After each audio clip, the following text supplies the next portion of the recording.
온 땅이여 여호와께 노래하며 그의 구원을 날마다 선포할지어다. 여호와는 위대하시니 극진히 찬양할 것이요 모든 신보다 경외할 것이며 만국의 모든 신은 헛것이나 여호와께서는 하늘을 지으셨도다. 이스라엘아 들으라. 우리 하나님 여호와는 오직 유일한 여호와이시니 너는 마음을 다하고 뜻을 다하고 힘을 다하여 내 하나님 여호와를 사랑하라. 아멘. 우리 전심으로 하나님 아버지께 찬양을 드립시다.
오늘 아침에 우리에게 주실 하나님 말씀은 사무엘하 11장 1절에서 15절에 있는 말씀입니다.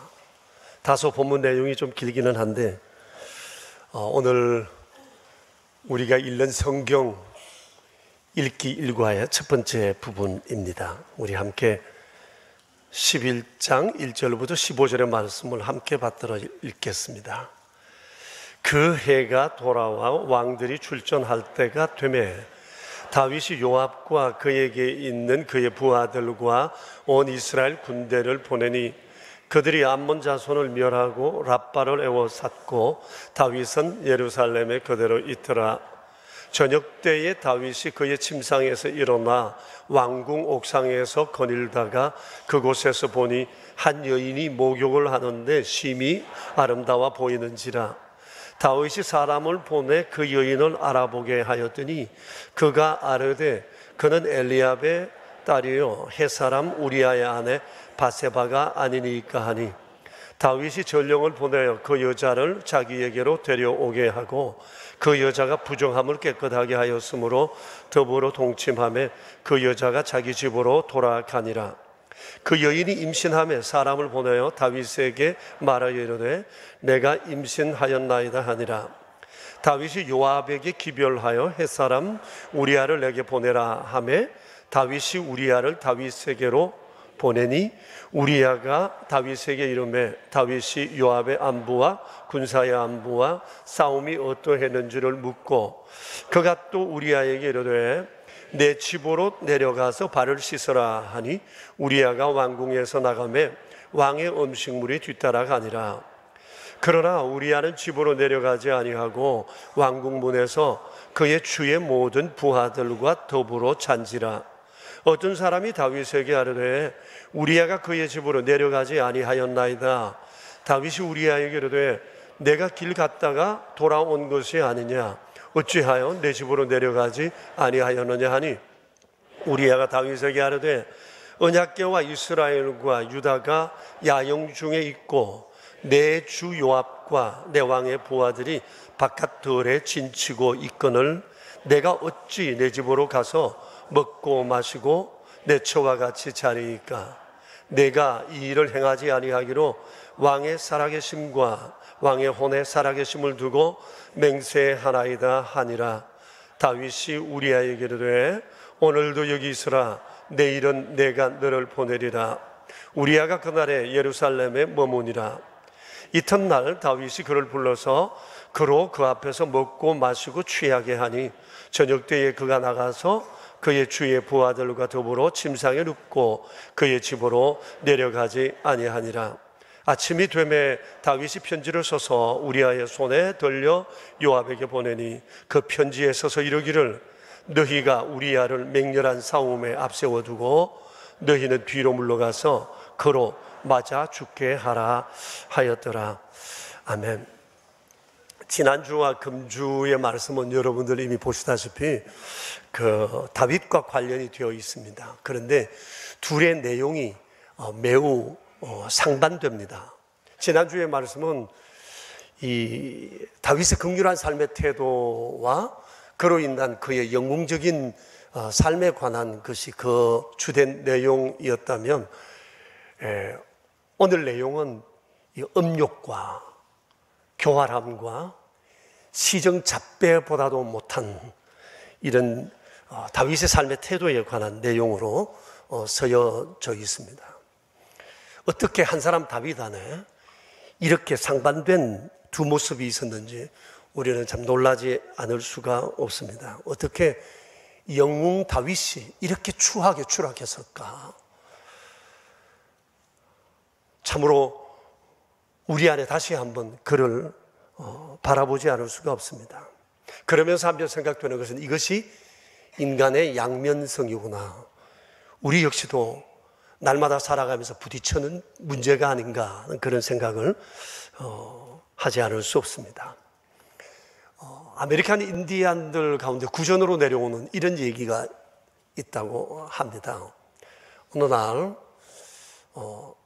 한 할아버지 추장이 여러 손주들을 모아놓고 이런 얘기를 해주었습니다. 얘들아, 사람의 마음에는 두 마리 늑대가 살고 있단다. 그러니 아이들이 귀를 아주 쫑긋 해서 듣습니다. 한 마리 이 늑대는 화도 잘 내고 미워하고 질투하고 시기도 많고 또 거만하고 거짓말도 잘하는 늑대고, 또 다른 한 마리는 늘 기뻐하고 화평하고 사랑도 많고 인자하고 또 겸손하고 온유한 늑대란다. 그런데 이 두 마리 늑대가 마음에서 늘 싸운단다. 그랬더니 한 아이가 말합니다. 할아버지, 맞아요. 제 안에도 두 늑대가 있는 것 같아요. 그런데 할아버지 마음에도 늑대가 있나요? 그래, 내 안에도 두 마리 늑대가 살고 있지. 그러자 다른 아이가 또 묻습니다. 그런데 어떤 늑대가 이겨요? 할아버지가 빙그레 웃으면서 말합니다. 내가 먹이를 주는 놈이 이긴단다. 내가 먹이를 주는 놈이 이긴다.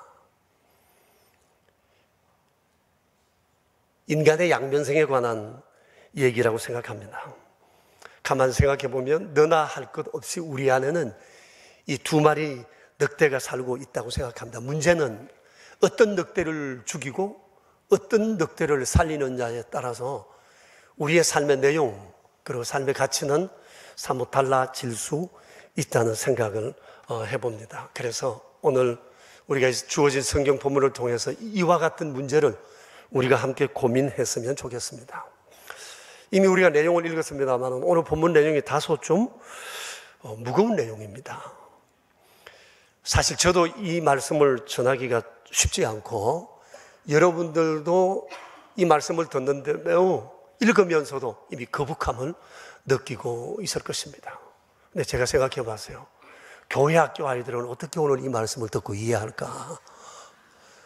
보통 걱정이 되는 게 지금 말입니다. 그래서 이제 교역자들하고 얘기를 나눴습니다. 이거 어떻게 아이들에겐 전해야 하지? 근데 사실 그러나 이 문제는 지금 우리 현실의 문제입니다. 감출 수 없는 우리의 현재적 상황이기도 합니다. 어쩌면 우리들 중에 이런 문제로 인해서 아무런 죄책감 없이 지내온 사람도 있고 어떤 사람은 이 문제에 붙잡혀서 지금도 여전히 괴로워하고 있는 사람이 있고 또 어떤 사람은 이 인생 경계에 서서 지금도 갈등하고 있는 사람이 있을 수 있습니다.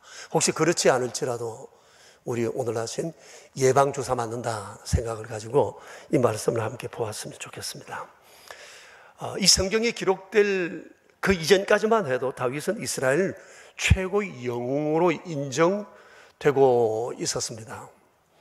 아시는 바처럼 다윗이 왕이 되면서 유다와 이스라엘 둘로 나누어졌던 나라가 하나가 되었어요. 그리고 사울 임금 때 흐트러졌던 민심도 잘 수습이 되었습니다. 그리고 다윗이 어디로 가든지 하나님께서 함께 하셔서 그가 치르는 전쟁마다 승리하게 하면서 다윗의 위상이 굉장히 높아지게 되고 강하여지고 그 영향력은 국내외적으로 매우 확대되어져 갔습니다. 유다와 이스라엘을 매우 괴롭혔던 나라가 블레셋인데 블레셋도 여러 번의 전쟁 가운데 다윗의 손에 의해 참패를 당하고 주변의 여러 나라들과 전쟁에서 다윗은 이겨 그 나라들마다 조공을 바치기도 했습니다. 그리고 두로라는 나라는 이미 다윗의 위상에 눌려서 화친을 청했고 그 나라의 많은 자원으로 다윗 왕을 위한 이스라엘의 왕궁을 지어 봉헌할 정도가 되었습니다. 이때 다윗의 나이 45쯤 되었고 통합 이스라엘을 만든 지 한 5년쯤 지났을 때입니다. 여러분 한번 생각해 보세요. 통합 이스라엘의 왕이 된 지 5년 만에 이런 일을 이루었다고 하는 것은 정말 대단한 업적이 아닐 수 없습니다. 물론 하나님이 함께 하셨지만 다윗은 전쟁 때마다 맨 앞에다가 전쟁을 치룬 그런 전형적인 군인이었습니다. 이로 인해서 이스라엘은 고대 근동 국가의 패권 국가가 되었고 국제적 위상도 높아졌고 백성들의 자부심도 엄청나게 커져갔습니다. 바로 이 중심에 영웅 다윗이 있습니다. 다윗은 그렇게 나라를 이끌어갔습니다. 그런데 이 영웅 다윗이 추락한 거예요. 우리가 오늘 성경을 읽었습니다만 정황으로 미루어 볼 때 죄질이 아주 나빠요. 당시 왕들은 새해가 돌아오면 또 다른 나라와의 전쟁을 항상 계획을 하고 전쟁을 친 모양이에요. 그래서 오늘 1절에도 보면 왕들이 이제 출전할 때가 되었다고 얘기를 하잖아요. 다윗이 새해가 시작되면서 새해 첫 번 과제가 뭔고 하니 암몬이라는 나라와의 전쟁이었어요. 지난해 전쟁을 해서 암몬을 이겨본 경험이 있지만 아직까지 깨끗하게 암몬과의 관계가 정리되지 않아서 이번에 전쟁을 해서 완전히 정복을 해야 되겠다는 마음을 가지고 있었습니다. 그래서 새해가 되면서 암몬과의 전쟁을 서둘렀습니다. 암몬 역시도 지난 겨울 내내 전쟁을 준비해 왔는데 10장에 볼 것 같으면 여러 나라에 용병을 구합니다. 어떤 나라에는 수만 명, 어떤 나라로 수천 명씩 이렇게 용병을 구해서 이스라엘과의 전쟁에 대비하게 되었습니다. 그래서 두 나라가 전쟁이 붙었습니다. 그런데 1절 가운데쯤 보면 다윗은 자기 부하와 그리고 온 이스라엘 군대를 이 전쟁에 내어보냈다고 했습니다. 보십시오. 온 군대를 내보냈다는 것으로 봐서 이 전쟁은 국가의 명운이 걸린 그런 전쟁이었다고 말할 수 있습니다. 그런데 어쩐 일인지 이전과는 달리 다윗은 이 전쟁에 앞서지 않고 예루살렘 왕궁에 그대로 남아 있었습니다. 아마 다윗이 앞장서지 않아도 될 만큼 군사력이 안정되어져 있었다고 볼 수가 있습니다. 전쟁에 나간 이 군사들은 피 흘리는 싸움을 매일 계속해 가고 있었는데 그 와중에 다윗이 왕궁에서 상상할 수 없는 일을 벌이게 된 겁니다. 병사들이 나가서 전쟁을 치는데 이 사람이 늘어지게 잠을 잤습니다. 그리고는 저녁이 다 되어 일어나서 왕궁 위에 올라가서 이리저리 거닐다가 어느 한 집에서 한 여인이 목욕하고 있는 것을 보았습니다. 너무도 아름답게 보여서 궁금하기 그지없습니다. 누굴까? 저 아름다운 여인이. 그래서 사람을 보내어서 그가 누군지 알아보게 했는데 그 사람이 바로 햇사람 우리아의 아내라는 전가를 받게 되었습니다. 우리아는 다윗의 30명 군대장 가운데 한 명입니다. 우리아는 본래 이방인이었는데 다윗이 발탁해서 자기의 부하로 삼은 다윗과 함께 이스라엘의 건국을 이룬 건국 공신입니다. 용맹한 장군입니다. 그래서 지금도 왕의 명령을 받아서 전장터에 나가 있는 자기의 충신입니다. 그런데 이 충신의 아내를 간음했던 겁니다. 전령을 보내서 이 바세바를 데려오게 했는데 바세바는 아무런 영문도 모른 채 왔다가 음욕에 사로잡힌 왕과 동침을 하게 되었습니다. 아마 왕의 힘과 권위로 강요했을 가능성이 매우 큽니다. 당시 간음은 매우 무서운 일이었습니다. 모세의 율법에는 간음한 남녀를 둘 다 돌로 쳐 죽이라고 했지만 다윗은 이런 일을 행함에 거침이 없었습니다. 그리고는 오늘 성경을 보시면 동침한 후엔 내팽개치듯 이 여인을 돌려보냈습니다. 죄의식이 전혀 없어 보였습니다. 여러분, 어떻게 믿음의 사람 영웅 다윗이 이럴 수가 있었을지 우리가 상상이 가지 않는 대목이에요. 얼마 후에 바세바는 자기의 몸에서 잉태한 것을 알게 되고 이 사실을 다윗에게 알렸습니다. 5절에 보면 내가 임신하였나이다.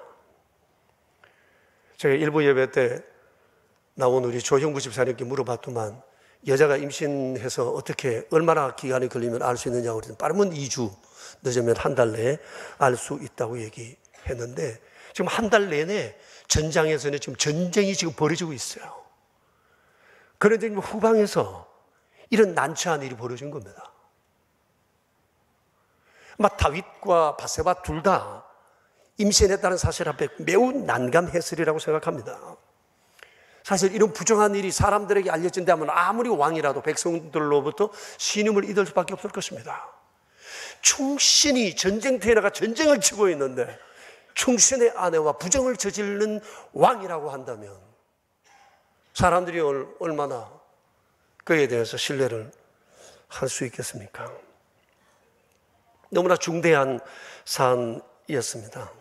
이렇게 임신했다는 얘기를 듣고 난 다음 다윗은 아주 추악한 범죄를 계획하게 되었습니다. 6절을 보시면 전쟁터에 있는 우리아를 소환합니다. 우리아는 못 모르고 왕 앞에 왔습니다. 그리고 그에게 아주 태연하게 전쟁터의 일 묻고 총사령관 요압의 안부 묻고 군사의 얘기 묻고 전쟁터 형편을 묻습니다. 그러다가 뜬금없이 내가 네게 특별 휴가를 줬더니 집에 가서 쉬어라고 그렇게 얘기를 합니다. 이게 왕의 소환의 목적이었습니다. 그래서 우리아가 물러가자 자기가 먹는 음식을 산의 진미를 우리아에게 딸려보냅니다. 거기에는 술과 엄청난 음식들이 있었을 거라고 생각이 되어집니다. 그런데 그렇게 했던 이유는 우리도 짐작하겠지만 오늘 밤 그의 아내와의 동침을 통해 자기와 사이에서 태어난 이 아이가 우리아의 아이라고 하는 것을 둔갑시키려는 그런 아주 교활한 생각이었을 것입니다. 그런데 그날 밤에 우리아가 자기 집으로 가지 않고 왕궁 경비대 막사에서 경비병들과 함께 산 겁니다. 놀라운 것은 다윗입니다. 오늘 밤에 이 계략이 그될 줄 알았는데 그게 자기 생각대로 되어지지 않았던 거예요. 그래서 다시 우리아를 불러 나무렸습니다. 그러자 우리아가 이렇게 대답합니다. 11절 말씀을 보십시오. 너무나 그의 충정이 살아있는 그런 내용입니다. 언약궤와 이스라엘과 유다가 야영 중에 있고 또 사령관 요압과 내 왕의 부하들이 바깥에서 진치고 있는데 내가 어떻게 네 집에 가서 먹고 마시고 내 처와 같이 잘 수 있겠습니까? 내가 이 일을 행하지 않기로 왕의 살아계심과 왕영혼의 살아가심을 두고 제가 맹세합니다. 그런 충신이었습니다. 군인 중에 군인이었습니다. 다윗의 교활함과 간사함에 비해서 이 우리아의 인격이 얼마나 고매한지 모릅니다. 다윗은 이튿날 다시 시도했고 흔들리지 않는 우리아의 충정에 이 일이 또 실패로 돌아가고 말았습니다. 그러자 다윗은 더 무서운 일을 꾸몄는데 우리아를 전쟁터로 돌려보내기로 마음을 먹고 우리아 편에 한 장의 편지를 써서 사령관 요압에게 전해주라고 했습니다. 그 편지의 내용이 15절에 나와 있습니다. 내용은 이렇습니다. 너희가 우리아를 맹렬한 싸움에 앞세워두고 너희는 뒤로 물러가서 그를 맞아 죽게 하라. 이게 왕이 충신에게 할 짓입니까? 이런 무자비하고 파렴치한 사람이 세상에 어디 있습니까? 근데 이 우리아는 자기를 죽이라는 편지의 내용을 모른 채 이것을 들고 요압에게 갖다 줬더니 전쟁 최전방에 우리아와 부하 몇 사람을 배치시킵니다. 그리고 위험해질 상황이 되자 모든 군인을 철수시킵니다. 그리고 그날 우리아는 다윗의 계획대로 전사하고 말았습니다. 여러분, 어떻게 그토록 경건했던 다윗이 이렇게 추악하게 추락할 수 있을까라고 하는 겁니다. 하나님이라면 끔뻑 넘어가던 다윗이지 않습니까?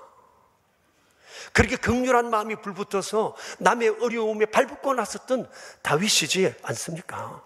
근데 그가 지금 사람 위에 군림하고 자기 힘으로 여인을 간음하고 그도 충신의 아내를 임신했다는 이것을 숨기기 위해서 교활한 방법으로 충신을 사지로 내몬 그런 사람이었습니다.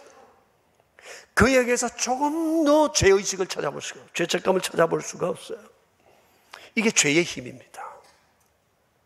한번 사람이 죄에 빠지게 되면 이 죄를 이루는 게 목적일 뿐 다른 어떤 것도 귀에 눈에 들어오지는 않습니다. 어떤 사람의 얘기도 듣지는 않습니다.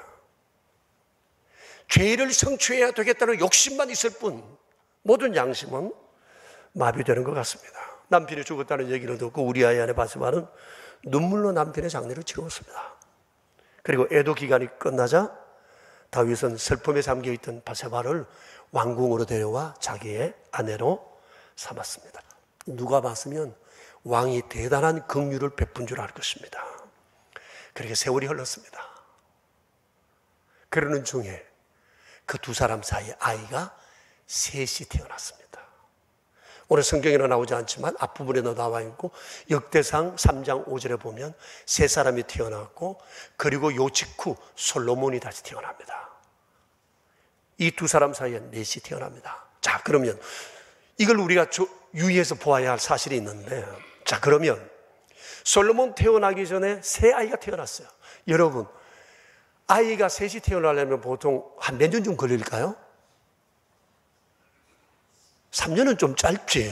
아무리 해도. 어떻게 나고 그건 좀 어렵지.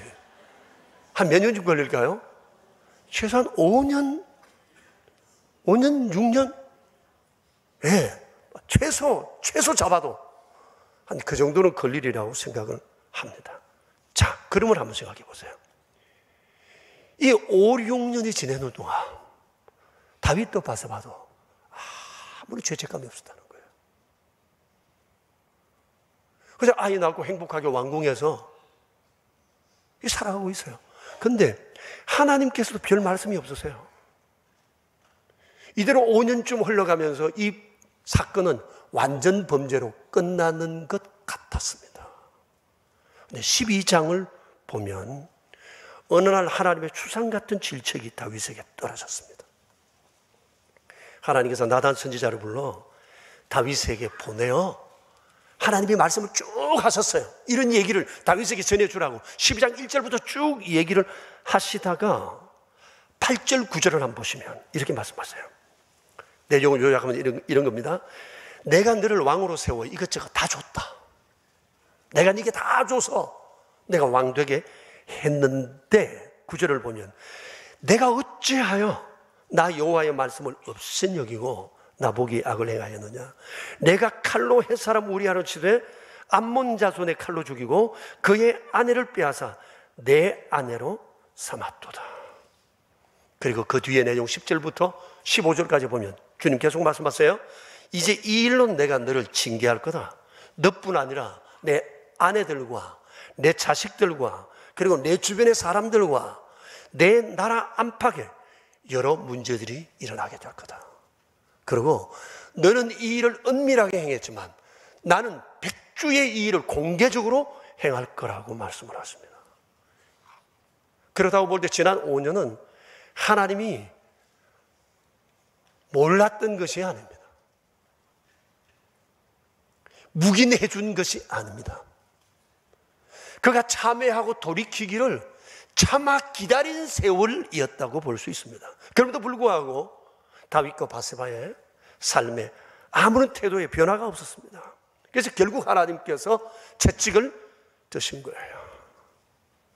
그때부터 승승장구하던 이스라엘이 꺾이기 시작합니다. 다윗과 그의 가정, 그의 나라에 먹구름이 들이기 시작합니다.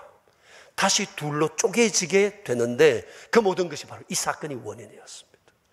자식들이 쿠데타를 하고 아버지를 죽이겠다고 덤비고 하는 것도 하나님께서 이것 때문이라고 생각합니다. 자기 아내들이 다른 사람에게 뺏기는 일도 있었는데 그것도 이 일 때문이라고 말씀을 하셨습니다. 지금도 간음은 당사자뿐만 아니라 가정과 그의 사회적 관계를 불행하게 만드는 매우 큰 요인이 되고 있는 것이 사실입니다. 근데 그날 나단을 통해서 하나님의 질책을 받은 다윗이 하나님께 엎드려서 참회합니다. 12장 13절에 보면 그가 얘기합니다. 내가 여호와께 죄를 범하였다고. 그때서 비로소 자기의 죄를 인지하게 되었던 겁니다. 그렇게 영적으로 민감한 다윗이 이제서 5년이 지난 지금에서야, 하나님의 호통을 들은 지금에서야, 다 잃어버린 상황에서 이제서 땅을 치고 후회하고 있는 겁니다. 정신이 번쩍 든 겁니다. 내가 죄인입니다. 제가 하나님께 죄를 저질렀습니다. 성경을 보시면 이후에 다윗이 얼마나 참회하고 눈물을 흘렸는지 그 눈물이 침상을 띄울 정도가 됐다고 그랬어요. 그런데 참회의 시간이 한두 시간이 아니에요. 오랜 시간 눈물 속에 하나님 앞에 참회하면서 기도했는데 그때 그가 참회한 내용이 시편 51편과 32편입니다. 오늘 집에 돌아가시면 여러분 한번 읽어보십시오만도 시편 51편에 나오는 내용 가운데 몇 구절을 함께 보겠습니다. 하나님이여 주의 인자를 따라 내게 은혜를 베푸시며 주의 많은 긍휼을 따라 내 죄악을 지워주소서. 나의 죄악을 맑게 씻으시고 나의 죄를 깨끗이 제하소서. 물은 나는 내 죄과를 아오니 내 죄가 항상 내 앞에 있나이다. 나를 주 앞에서 쫓아내지 마시고 주의 성신을 내게서 거두지 마옵소서. 절규를 한 거예요. 하나님이 자기를 외면할까 싶어서 하나님 살려달라는 거예요. 살려달라고 이렇게 그가 간절히 하나님 앞에 기도했던 겁니다. 상당히 오랫동안 이 참회 기도를 했어요. 하나님께서 다윗을 용서하십니다. 그리고 새롭게 시작할 수 있는 기회를 줍니다. 우리가 살아가면서 죄를 지을 수는 있는데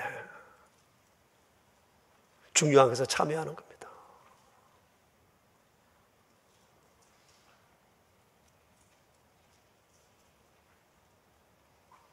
어떤 죄보다도 하나님의 은혜와 자비는 크기 때문입니다.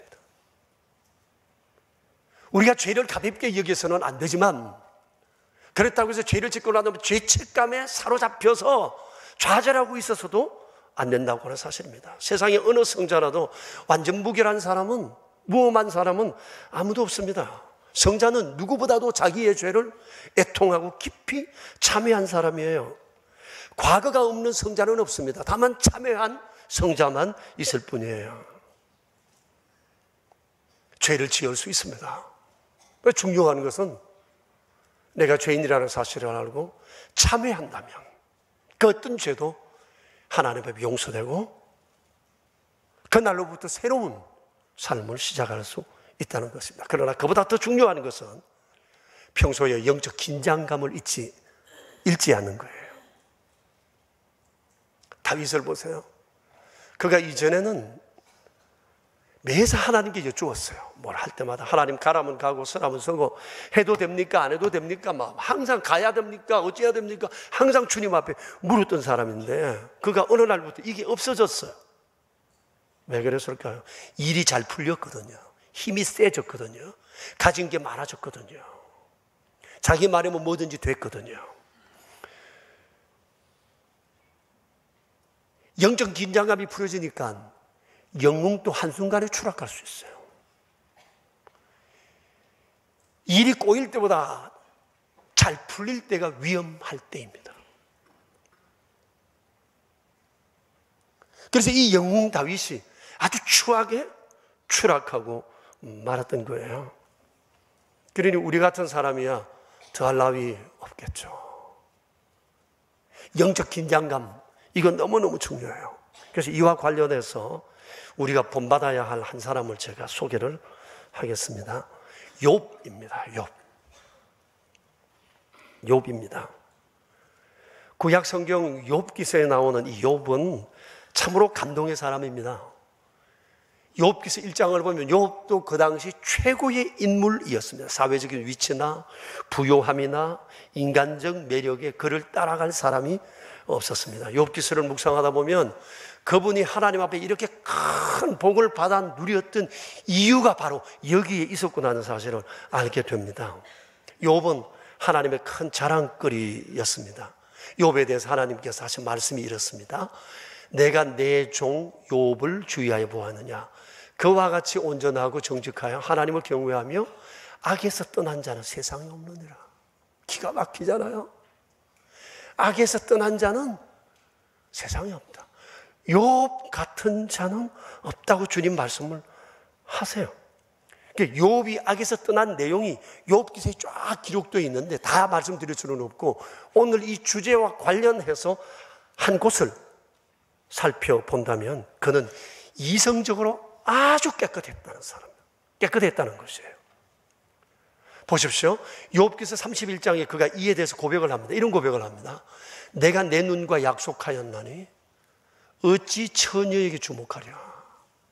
그리하면 위에 계신 하나님께서 내리시는 분깃이 뭐가 있겠으며 높은 곳에 전능자께서 주시는 기업이 무엇이겠느냐. 여러분 보십시오. 여기 성결함과 이성적으로 성결함과 이 복은 매우 상관관계가 있다는 것을 지금 말씀하고 계시는 거예요. 자기가 받은 복의 이유는 이성적으로 깨끗하고 성결했기 때문에 하나님께서 자기에게 은혜를 베푸셨다고 지금 욥은 지금 고백을 하고 있어요. 자, 그런데 그의 고백을 보세요. 내가 내 눈과 약속했는데 어찌 처녀에게 주목하라야. 주목이라는 게 뭐죠? 괜시 계속 관심을 가지고 뚫어지게 바라본다는 거잖아요. 그런데 이성에 대해서 이런 탐욕을 가지고 바라보게 되면 반드시 일을 저지릅니다. 그래서 욥은 말합니다. 나는 처녀에게 주목하지 않는다. 대부분의 이성적 실수는 보는 것에서부터 시작이 되는 경우가 많습니다. 욥은 그것을 잘 알고 있습니다. 그래서 나는 처녀에게, 내 이성에게 주목하지 않는다는 거예요. 그를 뚫어지게 바라보지 않는다는 거죠. 마음에 이미 음욕을 품은 사람은 가늠한 자라고 말씀하시니까 나는 아예 바라보지 않겠다고 내 눈과 약속했다는 겁니다. 그러니까 이게 굉장히 의도적이고 의지적인 행동입니다. 욥은 평생 이것을 지켜갔습니다. 여러분 생각해 보세요. 돈 많은 남자가 동방의 제일의 갑부라고 그랬거든요. 이 돈 많은 남자가, 당시 세상에서 가장 잘 나가던 남자가, 이 모든 것을 가진 남자가 성적인 욕망에 빠져들지 않는 것이 쉽겠습니까? 남자만 못된 게 아니라 못된 여자들도 얼마나 많아요. 이 못된 여자들이 이 남자를 가만뒀겠습니까? 젠틀하죠. 럭셔리하죠. 모든 것 다 가졌죠. 찝쩍대는 여자들 많지 않았겠어요? 데이트 신청하고 막 밤마다 세레나데 부르고. 그런데 이런 중에 중심을 잡지 않으면 그냥 넘어가기 쉽죠. 그리고 지금 욥의 나이가 70입니다. 70쯤 됐습니다. 욥이 200세까지 살았거든요. 70이면 지금 한참 때예요. 아니 200살까지 사니까 70대면 한참이지. 3분의 1이니까 생각해보소. 그런데 이 남자 욥은 이성에게 한눈 팔지 않았다는 겁니다. 내가 내 눈을 처녀에게 주목하지 않았다는 겁니다. 그런데 9절을 보시면, 9절 10절을 보시면 이 성결함에 대한 욥의 고백이 이렇게 나와요. 보십시오. 만일 내 마음이 여인에게 유혹되어 이웃의 문을 엿보아 문에서 숨어 기다렸다면, 이게 무슨 말이죠? 여자에게 조금치의 흑심도 품지 않았다는 말이고 살짝 만나러 다닌 적도 없다, 그 얘기입니다. 아예 관심을 가지지 않았다는 거죠. 자, 그랬다면 결국 얘기합니다. 10절을 보십시오. 만일 내가 그랬다면 내 아내가 타인의 맷돌을 돌리며 타인과 더불어 동침하기를 바란다. 이렇게 자신의 결백을 지금 얘기하고 있는 겁니다. 내 아내가 타인과 동침한다 해도 난 할 말 없다, 그 얘기잖아요. 욥은 이렇게 이성적으로 깨끗했습니다. 그 위치에서 이렇게 산다는 거 쉽지 않아요. 그만큼 그는 영적 긴장감을 늦추지 않고 살았던 사람입니다. 아무튼 욥은 대단한 사람이고 이 점에서는 다윗을 훨씬 능가합니다. 자기뿐만 아닙니다. 욥은 언제나 자기 자식들도 그렇게 살기를 바랬고, 자식들이 무슨 파티를 갔다 오게 되면 항상 자식들의 이름으로 번제를 드렸습니다. 내 자식들이 행여나 범죄했을까 하나님 앞에 예배했던 바로 욥이었습니다. 사랑하는 여러분, 우리가 살아가는 이 세상 둘러보면 정말 참 힘이 듭니다. 눈을 어디에 둘지를 모릅니다. 이런 세상에서 영적 긴장감 너무너무 중요합니다. 지금 우리 사회에서 성공의 문턱에서 이성의 문제로 좌절하고 추락한 사람들이 얘기를 우리가 많이 듣지 않습니까?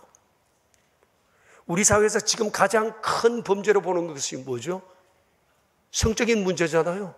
가장 일상적이면서 가장 죄가 많으면서 보편적이면서도 가장 심각하게 보는 것이 바로 이 문제입니다. 다른 거 다 잘해도 여기에 걸려 넘어지면 좌절을 맛볼 수밖에 없습니다. 그런데 주변을 둘러보면 마땅히 눈을 둘 만한 곳이 없습니다. 광고마다 섹스 어필을 합니다.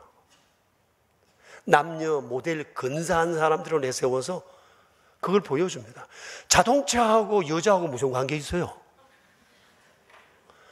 아파트하고 이쁜 아가씨하고 무슨 관계 있어요? 술하고 미인의 그런 사진하고 무슨 관계가 있는데 술병에다가 그걸 또 그래 붙여놨어요? TV를 틀어도 신문을 봐도 광고 요소마다 이런 것들이 절비해서 우리의 시선을 뺏어가고 있습니다. 자칫하면 주목하게 됩니다. 주목하다 보면 생각이 따라갑니다. 상상 속에 범죄의 길을 나아가게 되는 경우가 많습니다. 우리의 영적 긴장감을 푸는 삶의 요소가 우리 주변에 너무 많다는 거예요. 여러분, 이 영웅 다윗도 넘어지는 건 순간이었어요. 이게 남의 문제가 아니라는 겁니다. 영적 긴장감을 늦추면 내 안에 있는 그 나쁜 늑대가 살아나 이 늑대에 내가 잡아 먹히게 된다는 사실입니다. 그래서 파스칼은 그의 책 빵세에서 이런 얘기를 했습니다. 인간은 천사도 아니고 짐승도 아니다. 그러나 불행한 것은 천사처럼 살기를 원하면서도 실제는 짐승처럼 행동하는 거다. 그랬습니다. 여러분 공감하는 바잖아요. 욥 같은 사람은 아주 특별한 사람이지만 많은 사람이 문제와 고민이 뭐예요? 짐승처럼 살도록 날마다 유혹을 받는다고 하는 것입니다. 정신 차리지 않으면 그 유혹에 한순간에 넘어질 수밖에 없다는 겁니다. 그래서 우리는 날마다 주님을 바라보고 주님 나를 도우소서라고 기도할 수밖에 없어요. 교회 예배가 많은 이유가 그겁니다. 매일 성경을 읽자고 하는 이유가 그겁니다. 자주자주 주님을 생각하다 보면 자주자주 우리에게 찾아오는 이 유혹을 자주자주 주님을 생각하며 이것을 극복할 수 있기 때문에 그래요. 그런데 주일 한 번 나오고 태무심하게 지내버린다면 일주일 어떻게 세상의 유혹을 방어할 힘이 내 안에 있습니까? 여유가 좀 있다면 이것은 더 쉽게 무너질 수 있습니다. 사랑하는 여러분, 우리의 영웅 다윗의 추악한 추락을 보지 않았습니까? 믿음이 없어서가 아닙니다. 영적인 긴장감이 줄어들었기 때문이에요. 그래서 우리가 이것을 바짝 조여야 합니다. 남자와 여자를 유혹하는 이성적 섹스 어필이 주변에 너무 많습니다. 이제 서로 이성을 바라볼 때 주목하지 마십시오. 그냥 슬쩍 지나치고 마십시오. 뚫어지게 쳐다보는 사람이 있으면 스티커입니다. 우리 함께 기도하겠습니다. 우리 한번 자신을 돌아봅시다. 자유로운 사람 누가 있겠습니까? 우리가 다 죄인인데 누구 말을 할 수 있겠습니까? 겉으로 번듯해 보여도 마음이 이미 주목하며 이런 죄를 짓는 적이 많지 않습니까? 바르게 살고 싶은데 우리를 유혹하는 늑대들이 너무너무 많습니다. 여러분, 그러나 다윗이 회개하고 새롭게 썼던 것처럼 오늘이 나의 은혜의 날이라 생각해야 합니다. 오늘 주님 앞에 믿음으로 서면 하나님은 앞으로 살아갈 힘을 주시고 우리를 하여금 은혜의 길로 이끌어 가실 것입니다. 주님 앞에 우리 함께 기도하며 나갑시다. 자비로우신 하나님, 우리 아버지 감사합니다. 연약한 우리, 허물진 우리, 부족한 우리 하시고 새롭게 하시려고 이 거룩한 아침 우리에게 귀한 말씀 듣게 하셨습니다. 하나님 아버지, 우리는 스님이니까 너무너무 부족합니다. 자주 죄에 넘어집니다. 주님, 육체의 우리가 정말 결심하게 하소서. 주님, 우리가 정말 믿게 하십시오. 믿음을 쓰고 기쁘고 스밀어지는 자 되게 해주시옵소서. 지난 세월 속에 지었던 허물을 용서하여 주시옵소서. 하나님 아버지의 영웅 다윗의 추악한 추락을, 그 현장을 오늘 아침 저희로 보게 하셨습니다.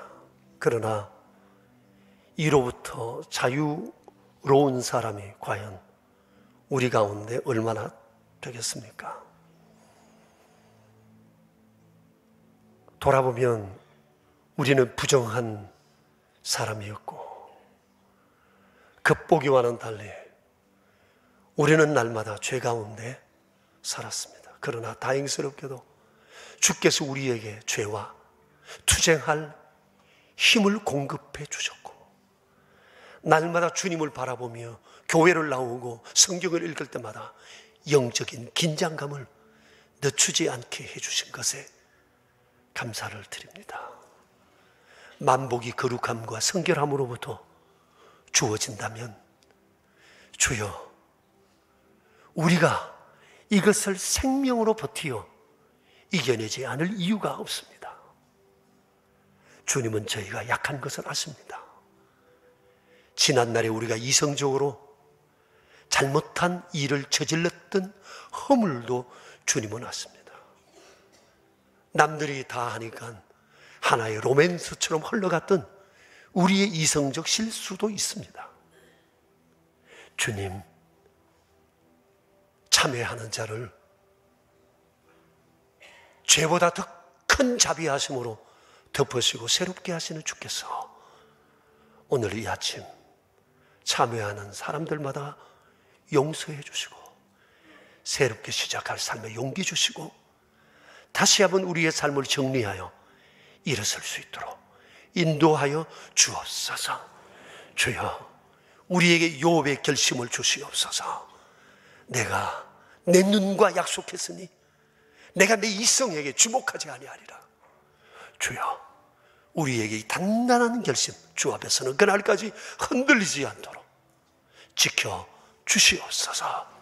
우리 구주 예수 그리스도 이름으로 기도드리옵니다. 아멘. 우리를 새롭게 하시고 강하게 하시고 복된 사람 되게 하시려고 우리 하나님은 거룩하고 복된 자리로 저희를 불러 주셨습니다. 되돌아보면 모든 것이 하나님의 은혜였습니다. 죄 용서받은 것도, 살아올 수 있었음도, 우리가 부유함을 누리게 된 것도, 가지게 된 것도 모두가 다 하나님의 은총이었습니다.